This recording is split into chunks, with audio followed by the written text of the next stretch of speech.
at So the lovedreamingpeach.com. trial is on Sarah Boone, day 6. Justice for George Torres, and I'm trying to do some laundry here.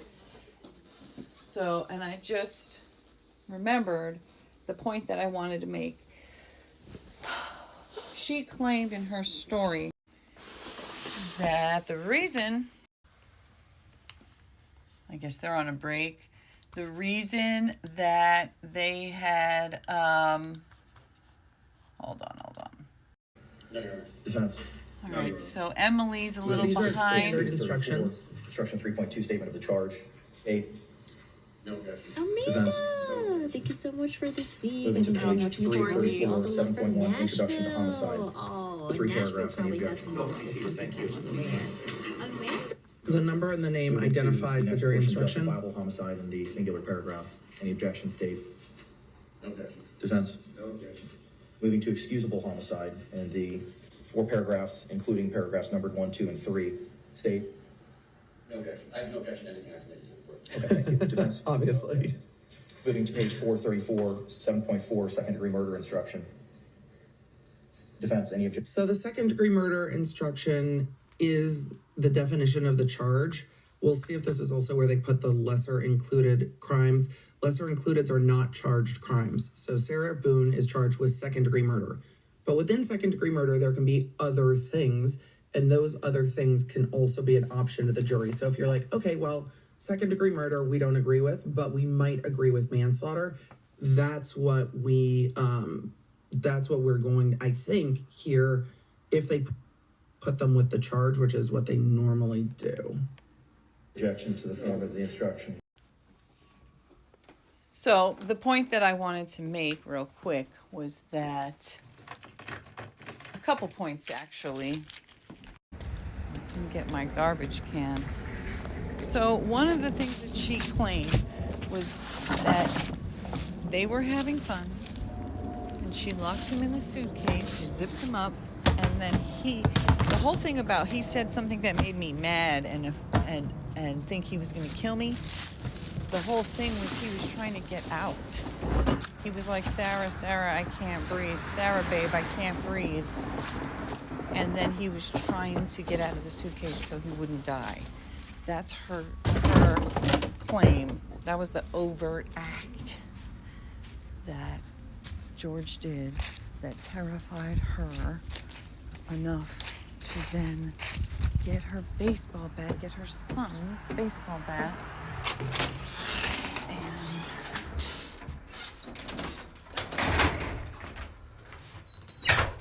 then start beating his hand, even though he had bruises on his arm and his head and his hands.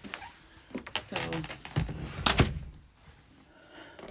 she also claimed the reason that I put him in there, that's, once he was in there, I realized that I could now say to him all the things that I could never say to him otherwise, because I was so afraid of him. She said, I was so afraid of him that I couldn't tell him the truth of how I really felt about whatever. So she decided, this is now I can start to tell him how I really feel, because he's locked up in the suitcase. But all the videos, I'm out of breath, all the videos that they played yesterday proved beyond any doubt that in fact she could say anything she wanted to say to him anytime, and she did. And she would film it as well. This bitch wasn't scared of him. She was the aggressor. If I had been the prosecutor, I would be saying, Sarah Boone had a history of being violent with this man, of weaponizing the justice system, to take a Trumpian phrase, to her own benefit. Let's open the curtain. She would get a protective order against him, then she would turn around and call him to come over. Then when he would come over, I guess after she got tired of him or whatever, when she had what she wanted, after she abused him a bit, she would call the cops on him and they would arrest George because she had a protective order against him. And this happened multiple times. She was an abuser.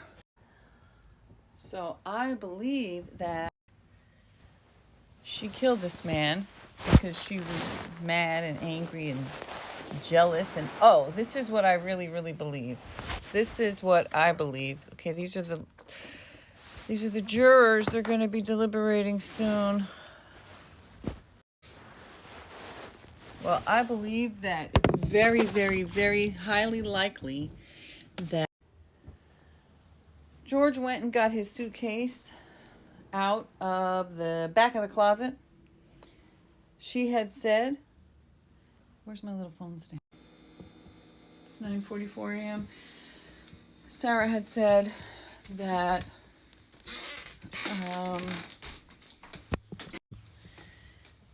it was George's suitcase. It was George's suitcase that he used to use to go visit his friends and fam back in Philadelphia. I believe that's what she said. And then it was in the back of the closet, the way, way, way back of the closet. So she claimed her story that she had all that time to concoct was that she had clothes, Lucas's clothes, that she wanted to get rid of. And so in the process of getting rid of old clothes for, donation, let's just put all the donation stuff in the suitcase, which is also old. What I'm surprised that the prosecution never said was, this is the story I would have said. George was fed up. George was ready to leave. George used to be able to go to his family's house when he needed to get away from his abusive girlfriend. But his parents, they were sick of her shit and her abuse. So they laid down the law. They put down an ultimatum. They said, if you want to come and be here with us, you can do that. But you also cannot keep going back and forth with her. So maybe George went to the closet and grabbed that suitcase and said, you know what, Sarah, I'm sick of your shit and I'm leaving you once and for all. And he started to put his stuff in it. He started to put his paperwork that she took from him and refused to give to him the last time and thrown in the bushes and called the cops on him when she was the one doing some fucked up shit. Maybe he put his paperwork. There was paperwork in there. I don't know if they ever actually went through it and said what it was. There was also apparently a syringe which had, don't know what was in there. I don't know why they didn't talk about these things more. And maybe he was like, I am leaving you. And she said, oh yeah, motherfucker, then you get in there. Maybe she beat him with the bat a few times first and got him in there. Maybe she knocked him out and he was a small stature, and he weighed 100-some pounds, 103 pounds. Maybe she put him in there and zipped him up and threw him down the fucking stairs, which is what the neighbors said they heard, a loud arguing, followed by a very loud wall shaking, banging that came after that. Quiet. And maybe George was so drunk and so battered and literally dying and suffocating, all he could do was beg for his life.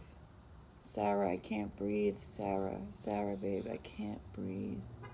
And she came up with this insane story that she was scared of for her life, that he was poking his fingers out just to try to save his own life, and that was a threat to her. His very existence was a threat to her.